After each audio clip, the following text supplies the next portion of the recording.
car payment, electric, water, credit card. Well, I guess that's the paycheck. Here's an unpopular opinion. Paying your bills first and living on the rest is broken and outdated advice, and it's keeping a lot of people stuck in survival mode without them even realizing it. Hey everyone, if you're new here, I'm Rose Colburn, and on this channel, as well as in my free community, I talk about practical money strategies that fit your real life financial circumstances. Now, if you're tired of living paycheck to paycheck and you're ready to actually do something about it, come join us in the free community on School Money for Real Life. It's a no-fluff space for people who want real, practical money strategies that actually fit their life. There is an active community where you can ask questions, get feedback, and connect with other people who are working on the same stuff you are. There's also a classroom where I walk you through the exact systems I teach on this channel, including how to set up your accounts, manage your paydays, and start building something that actually lasts. No ads, no algorithms, none of that social media noise. Just real people working on real financial goals. On the screen, you'll see a QR code, or you can simply click the link in the description of this video. In today's video, I'm going to show you a better way to handle your paydays, something that's actually easy to manage, and it helps you start moving out of that paycheck to paycheck cycle for good. I asked a lot of people, both in my community and in another community with over 5,000 members, what the number one thing they did on payday was, and the overwhelming answer: pay the bills first. Every time. Now listen, I know you've probably heard two different opinions on this: bills first or pay yourself first. And honestly, the people preaching both of those weren't really wrong to do it. They had real experiences that shaped that advice, and they genuinely meant well. But here's the reality. Both of those approaches are still leaving something on the table, because it's not just about what you pay first. It's about what you do before the bills even enter the picture. Here's what happens with the typical bills first approach. Let's say you're bringing in, say, $2,500 after taxes every single payday. So payday comes and you pay the rent or the mortgage, you could take care of the car payment, the utilities, maybe subscriptions, whatever bills are supposed to come out of that paycheck. Maybe that adds up to, say, 1,800 bucks. So that leaves you with about $700 to work with until you get your next paycheck. So you buy groceries. Maybe you eat out a couple times, nothing crazy, just normal life. You might have to buy some random stuff for the kids, and oops, there's a bill that you forgot about that shows up. We all know that it happens. And the next thing you know, you're down to 20 bucks left between you and payday, if you're lucky. And you're wondering if that's going to be enough to cover gas for the next week or two. And you're checking your credit card account to see if you have enough credit to charge stuff that might have been missed. Why is this happening? Everyone's saying that you make pretty decent money, so why are you broke 3 days after payday? If any of this sounds a tiny bit familiar, income isn't really the problem. The real culprit is following outdated advice that was never designed for where you are right now. And that's what's keeping you stuck in the cycle every single payday. But there is a way out of it, and no, it does not involve getting a second job or grabbing your phone and shaking your booty on your Instagram account. It's simpler than that, and I'm going to show you exactly what it looks like by the end of this video. Okay, so if pay the bills first is the old way, what's the better way of doing it? First of all, this cycle really sucks. Payday, bills, spend the rest, stress out until payday comes around again. Let me tell you, there is one that's a lot better. Payday, quick money system check-in, enjoy life stress-free, and repeat the next day. And yeah, I know you're sitting there thinking, sounds great, Rose. That's not my reality. And there's no way it's that simple. And I get it, because if you've been stuck in that first cycle for a while, the second one kind of sounds like a fairy tale, but it's not. It's just a different system. And I'm going to walk you through exactly how it works. And don't click away yet, because this works even if you're living paycheck to paycheck right now and can't see it's possible. The system really can work for you. So where do you actually start? Before you can have a payday that feels like that second cycle, you need two things in place.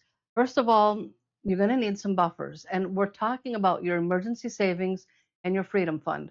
One of them handles the big major life upheavals, and the other one covers the gap between paydays.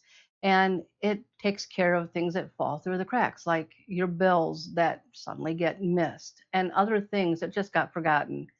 So, do you have enough in these accounts to handle whatever life is throwing at you? If not, that's going to have to be your starting point. And you really need to figure out what you actually need in those buffers. Second of all, what's automatically going in and out of your accounts? And is it deliberate? Are your fixed bills on auto pay? Do you have transfers set up to send money to your buffers? And maybe more importantly, what subscriptions are quietly running in the background that you've completely forgotten about? The important thing to remember here is to make sure that you have deliberately made a decision about what's going in and out of your account and where it's going, rather than just letting things keep going the way they are. Because here's the thing, I just canceled two subscriptions myself that had been running for a while. One was $7 and one was $12. That's small, I know, until you do the math on how long they've been running. And then I downgraded a plan that I really needed to keep, but I didn't need all the features on it. And that alone saved me almost $100 a month. The small stuff adds up without you even noticing. So that's the starting point. And I tell you, it's not complicated. Know what's in your buffers and know what's leaving your account and why. And then make deliberate decisions instead of just letting things run on autopilot. I know you're probably wondering how any of this will actually fix the problem that you're having, the one where you're barely scraping by from one paycheck to the next. And by the way, this is the kind of conversations we're talking about in Money for Real Life.